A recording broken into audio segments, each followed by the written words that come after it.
that shows the action of the lumbricals with an alphabet L. The MCP, the metacarpophalangeal joint is flexed. This is the metacarpal bone, and these are the phalanx and the interphalangeal joints. So you can make out the alphabet L here, which is exactly the action of lumbricals. Now let us see a condition where this lumbricals is injured. Lumbricals are injured. So this is a condition where the lumbricals are injured. We call it as the claw hand. So before that, let's just get oriented to the diagram. So here you have the thumb, skeleton of the thumb. There's a radius. These are the carpal bones. This is the metacarpal bone, and these are the three phalanges. Now you can see the extensor tendon here and the flexor digitorum profundus tendon, and FDS and FDP. Let's focus on FDP. So FDP is going distally to get inserted to the terminal phalanx, flexor aspect.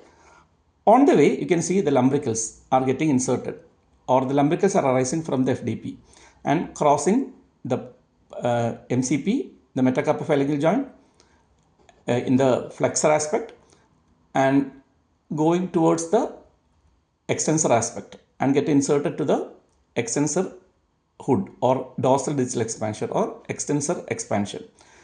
So there are two actions, as we can see in the previous picture. What were the actions? The actions was, the action of lumbrical was flexion of the MCP and extension of the interphalanges. Now, if this is injured, there will be hyperextension of the, so extensor tendons will be unopposed. The FDP will be unopposed. So these two actions will cause opposite to what the lumbricals usually act. So the opposite action is you can see the MCP here.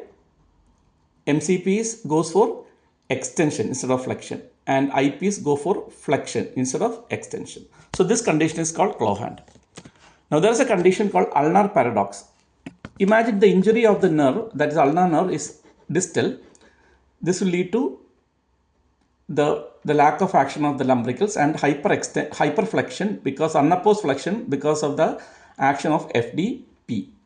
While if the injury is proximal, as you can see here, if the injury is proximal, the FDP is also affected. So FDP won't be able to flex the two fingers. So the two fingers FDP won't be able to flex the two fingers. So the clawing will be less prominent.